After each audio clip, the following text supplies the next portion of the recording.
Hey everyone, it's Lori, and I'm here today to do an update of my Catholic 2020 challenge. So, for those of you who don't know, Catholic 2020 is a reading challenge.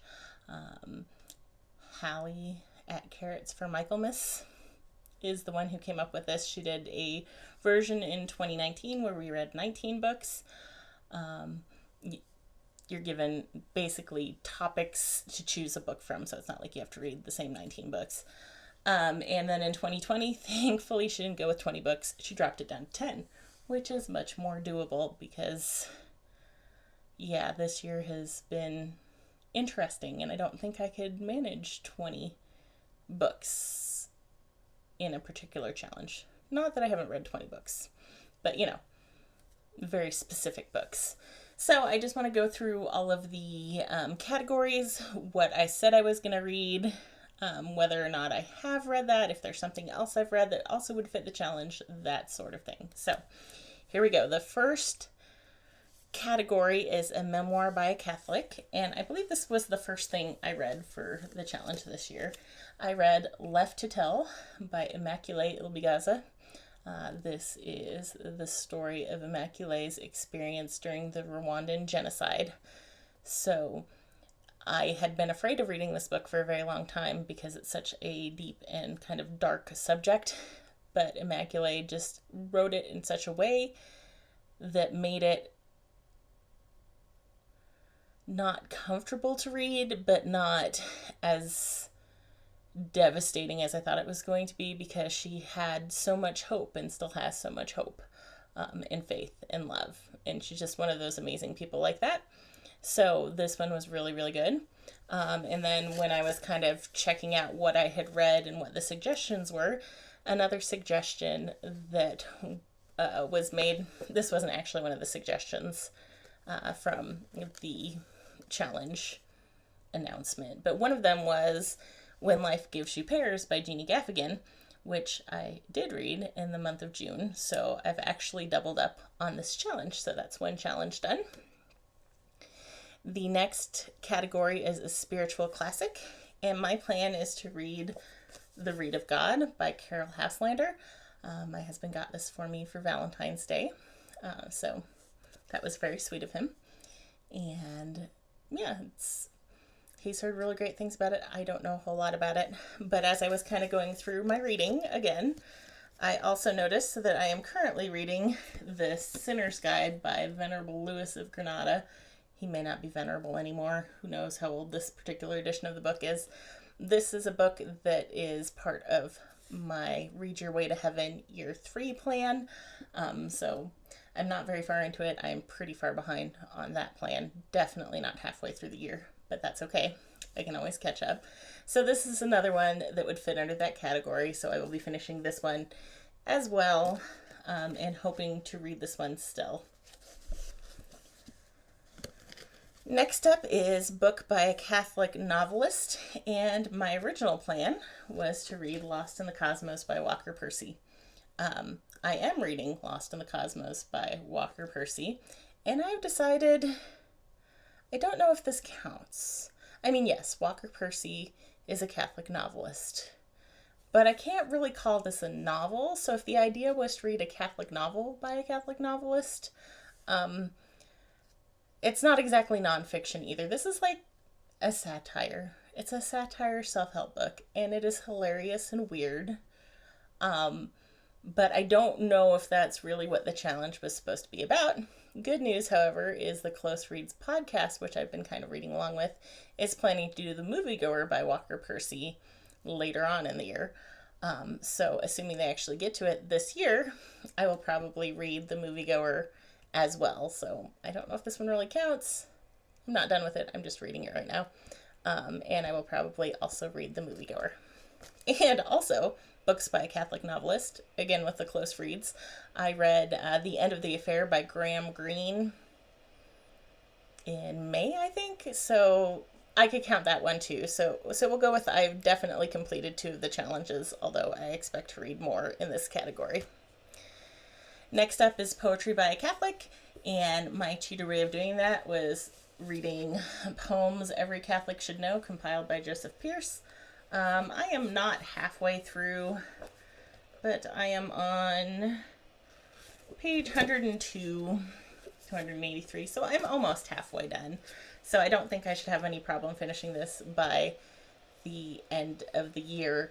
This is one where I just, whenever I do my Bible and Catechism reading for my Your Way to Heaven challenge book thing, which you're supposed to read every day, but I just read a chunk at once and mark off the days because I can't do everyday sort of things. I suck at that.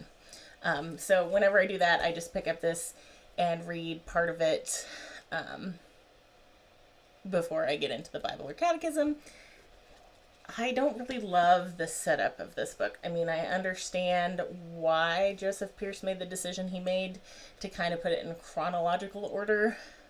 Not my favorite order. So basically what I do is I usually read one section. So like this morning I read George Herbert, and it talks a little bit about the poet and then has usually excerpts or shorter poems depending on the author.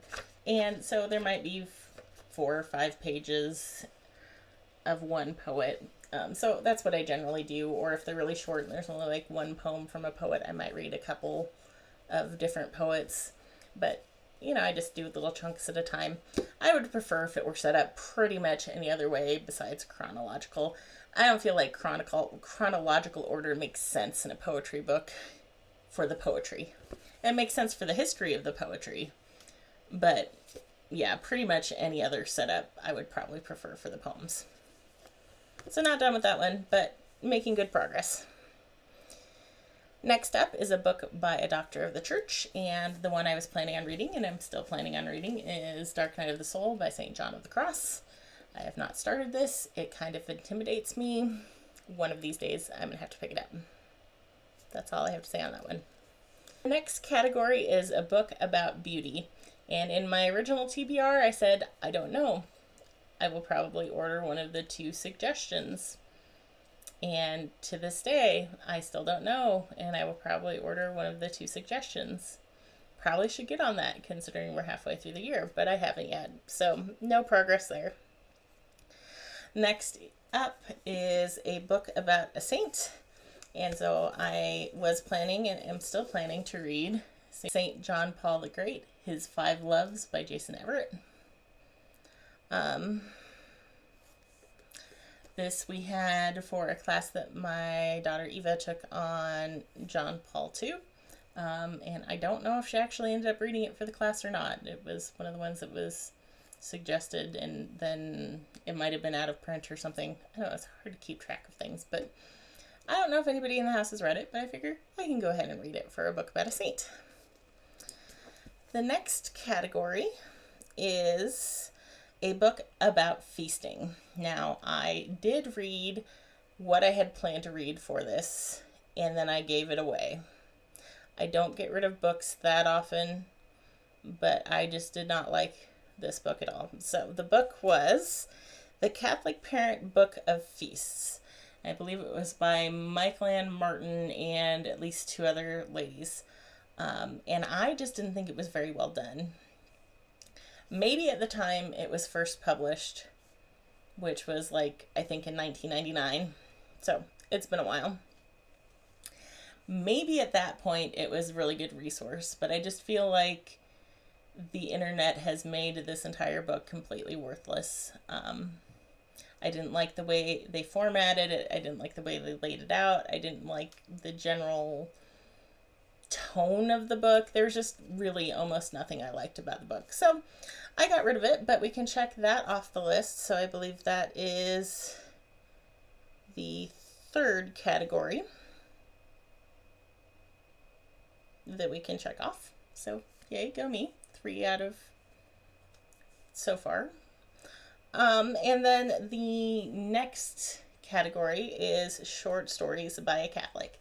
And my plan was to read some Flannery O'Connor stories because my husband is a Flannery O'Connor nut and he has always wanted me to read some stories. He talked about coming up with like a custom list of stories that he didn't think would upset me very much because my introduction to Flannery O'Connor from my husband was he read the story A Good Man is Hard to Find to our whole family as a family read aloud, and traumatized me for life. So I really, for a long time, wanted nothing to do with Flannery O'Connor. So he was going to find like all the stories that he thought I could handle and tell me what they were and have me flip through our, complete stories ebook that we have. And that just was not going to happen. Like, I don't have the patience for that. So what happened instead is I checked out an audiobook version of Everything That Rises Must Converge, which was her last short story collection before she died. And I listened to it. And I actually really enjoyed a majority of the stories in the collection. There are a few I was not crazy about. They weren't my thing, and that's okay. But there were some that I just absolutely loved. So my favorite from the whole collection was A View of the Woods. And that one's got like a super tragic, terrible ending. And my husband thought I would hate it, but it was my favorite one. I think Greenleaf and maybe Revelation were two of my least favorite of them. But yeah, I remember really enjoying A View of the Woods. I also really liked Parker's Back. And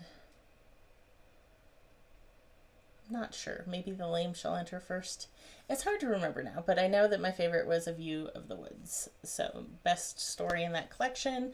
So, I have now officially read some Flannery O'Connor stories. I may do some more at some point in the future, but so we can check this one off. So, I think that's my fourth category done. And then the last category was read a recently published Catholic book, and I did that. I read Girl Arise by Claire Swinarski. She is the creator of the Catholic Feminist podcast. I still haven't listened to any of her podcasts. I favorited the podcast in Stitcher, but I haven't listened to any. But this is a book that my husband bought for my daughter Eva for Valentine's Day, because our love language in this house is clearly books. And I went ahead and read it, and it was a really good read for me at the time that I read it, because I was feeling very down and very unwanted in the world, particularly kind of in the middle of our quarantine, stay-at-home order type thing. I just heard a lot of screaming on social media about how sick people should just die, and because I have some health conditions that put me at a higher risk of complications with coronavirus, and I am trying to stay safe and wearing masks and not going places. A lot of people were treating me very badly at that particular point in time. I have since unfriended friends and family and acquaintances and all sorts of people on Facebook, and I joined Twitter, and I'm following 0 people I actually know in person, so that's helping my mental health a little bit. But, so this was a really good book reminding me that even when it kind of feels like you don't have anything to offer, you do have something to offer. And it's just a very nice spiritual message. It's targeted at a much younger audience than me. This is not written for 40-year-old moms of teenagers. But I found a lot of really good stuff in this, and Eva really enjoyed this book as well. So that means of the 10 challenges, I have completed 5, although I'm still reading books in a couple of those challenge categories, because I like books, I guess. And I am currently reading the poetry book and a spiritual classic, so that's 2 more that I'm kind of in the middle of now. So I would say for being in July, about halfway through the year, I'm doing okay on my challenge. I am noticing that I kind of did the easier books towards the beginning of the year, so I might have a hard fall when I have to really get into gear with some of the books that frighten me more. So there's that. But I just thought it would be fun to pop on here and give a halfway through the year update on how I am doing on my Catholic 2020 challenge. So if you are participating in the Catholic 2020 challenge, feel free to leave me a comment below. Let me know what you're reading, what you've read, what you still plan to read, any of that. I'd love to hear about it. So I hope you all are doing well. Stay healthy, and I will see you next time.